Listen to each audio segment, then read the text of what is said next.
আসসালামু আলাইকুম, welcome to sinus recipe. আজকে আমি আপনাদেরকে চিংড়ি মাছের মালাইকারি রেসিপি তৈরি করে দেখাবো। অনেকেই অনেক রকমভাবে তৈরি করে, এইভাবে একবার তৈরি করে দেখবেন, আশা করি প্রত্যেকেরই খুবই ভালো লাগবে। খেতে কিন্তু দারুণ স্বাদের হয়। এর জন্য আমি 9টা চিংড়ি মাছকে ভালোভাবে ধুয়ে পরিষ্কার করে নিয়েছি। এর লেজা আর সুরের দিকের অংশটা বাদ দিয়ে দিতে হয়, পাগুলোকে বাদ দিয়ে দিতে হয়। অনেকে পা বাদ দিতেও পারেন, রাখতে পারেন। মাথার ময়লা এখানে থাকে, সেটা বার করে নিতে হয়। আর শিরদাঁড়ার এখানে একটা সরু মতো নোংরা থাকে, সেইটাকেও টেনে বার করে নিতে হয়। আমি ভালোভাবে পরিষ্কার করে নিয়েছি। তারপরে এর মধ্যে আমি অ্যাড করে দিচ্ছি লবণ অ্যাড করে দেব পরিমাণ মতো। তারপরে আমি তাতে দিয়ে দিলাম হলুদের গুঁড়ো, হলদি পাউডার দিয়ে দিলাম। দেওয়ার পরে আবার তাতে আমি কাশ্মীরি রেড চিলি পাউডার দিয়ে ভালোভাবে প্রত্যেকটা চিংড়ি মাছের মধ্যে কিন্তু আমি মিশিয়ে নিচ্ছি, যাতে চিংড়ি মাছের মধ্যে মশলাগুলো খুব ভালোভাবে মিক্সড হয়ে যায়। এরপরে আমি একটি কড়াইয়ে সরিষার তেল দিয়ে দিয়েছি, তাতে একে একে চিংড়ি মাছগুলোকে দিয়ে কিন্তু প্রত্যেকটা চিংড়ি মাছকে আমি ভেজে নেব। চিংড়ি মাছের মালাইকারির জন্য চিংড়ি মাছকে খুব বেশি টাইম ধরে ভাজার দরকার নেই। এই পিঠটা কিন্তু 10 সেকেন্ডের মতো ভাজলেই হয়ে যায়। তাহলে একটা পিঠ আমার 10 সেকেন্ডের মতো ভাজা হয়ে গেলে আমরা উল্টে দেবো। উল্টে আবার অপর পিঠটা কিন্তু এখানে ভেজে নেব। একটা কথা, চিংড়ি মাছের মালাইকারি করার সময় কখনোই হার্ডভাবে চিংড়ি মাছকে ভাজবেন না। মাছ মিনিমাম একটু 10 সেকেন্ড মতো দু পিসটা ভেজে নিলে আমাদের সমস্ত চিংড়ি মাছ কিন্তু রেডি হয়ে যাবে। দেখুন, এই পিসটাও কিন্তু আমাদের এবারে কিন্তু রেডি হয়ে গেছে। আর দু পিস চিংড়ি মাছের মালাইকারির আরেকটি অন্যতম উপাদান হচ্ছে নারকেলের দুধ। নারকেলের দুধটা দিলে কিন্তু চিংড়ি মাছের মালাইকারির টেস্টটা খুব ভালো আসে। এর জন্য আমি একটি নারকেলকে কুড়ে নিয়েছি। কুড়ে নেওয়ার পরে সেইটাকে আমি গরম জল দিয়ে আধ ঘন্টার মতো রেখে দিয়েছিলাম। আমি নারকেলটা মিক্সার মেশিনে কুড়ে নিয়েছি। কুড়ে আমি আধ ঘন্টা পরে কিন্তু এইটাকে চা ছাঁকনি দিয়ে আছে না, সেইটা দিয়ে ভালোভাবে ছেঁকে নিচ্ছি।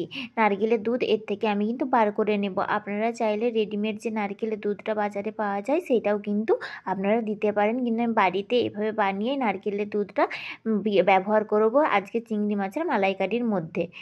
এবারে আমি যে কড়াইয়ে মাছ ভেজেছিলাম তাতে কিছুটা পরিমাণ সরষের তেল দিয়ে, যাতে দুটো শুকনো লঙ্কা, তেজপাতা দিয়েছি। তারপরে সমস্ত গোটা গরম মশলা, লং, এলাচ, দারচিনি সমস্ত দিয়ে তাতে পেঁয়াজ বাটা দিয়ে নাড়াচাড়া করলাম। এরপরে একটি মশলা তৈরি করব। এর জন্য 2 চামচ পরিমাণ টক দই আর লঙ্কার গুঁড়ো, হলুদের গুঁড়ো আর পরিমাণ মতো আমি এতে দিয়ে দেবো কাশ্মীরি রেড চিলি একটু পাউডার দিয়ে ভালোভাবে মিক্সড করলাম। তারপরে তাতে আমি অ্যাড করে দিলাম একটু জিরা পাউডার দিয়ে ভালোভাবে আমি মিক্সড করে নেব এই মশলাটি। ততক্ষণ কিন্তু আমার পেঁয়াজটা আস্তে আস্তে হচ্ছে। এরপর আমি সামান্য জল অ্যাড করে দেব। পেঁয়াজটা কিন্তু একটু ভালোভাবে কষিয়ে নিচ্ছি পেঁয়াজের একটু গন্ধটা মারার জন্য। এরপরে পেঁয়াজটা যখন দেখবেন জলটা একটু কমে কমে আসবে, এভাবে আপনারা মিডিয়াম ফ্লেমে কিন্তু এটা ভাজবেন। তারপর আমি অ্যাড করে দেবো 1 চামচ পরিমাণ আদা রসুনের পেস্ট। এখানে কিন্তু আপনারা আদার পরিমাপটা একটু বেশি আর তার অর্ধেক রসুনটা ব্যবহার করবেন। বাস এইটা দিয়ে কিন্তু আমি বেশ কিছুক্ষণ কষিয়ে নিয়েছি। তারপরে আমি যেই মশলাটা তৈরি করেছিলাম টক দইয়ের সাথে সমস্ত গুঁড়ো মশলা দিয়ে, সেইটাকে কিন্তু আমি ভালোভাবে দিয়ে আবার কিছুক্ষণ পরিমাণ কষিয়ে নেব।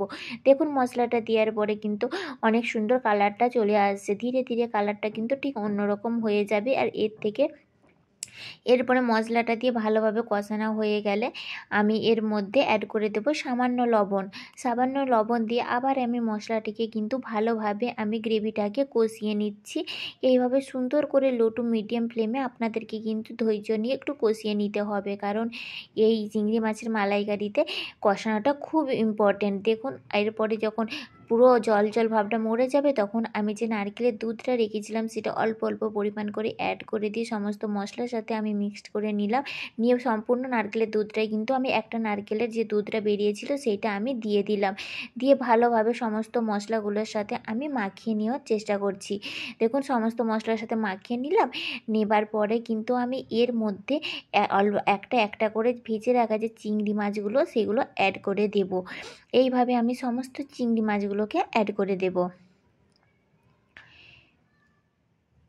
এভাবে আমার সমস্ত চিংড়ি মাছগুলো অ্যাড করা হয়ে গেলে এই মুহূর্তে কিন্তু আপনি গ্যাসের ফ্লেমটাকে একদম হাই করে দেবেন। হাই করে দিয়ে বেশ কিছুক্ষণ আপনি ফুটতে দিয়ে দেবেন।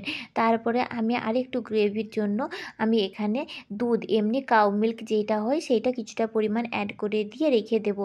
বেশ কিছুক্ষণ এটাকে আপনাদেরকে ফোটাতে হবে। আমি এর জন্য ঢাকা দিয়ে দিলাম।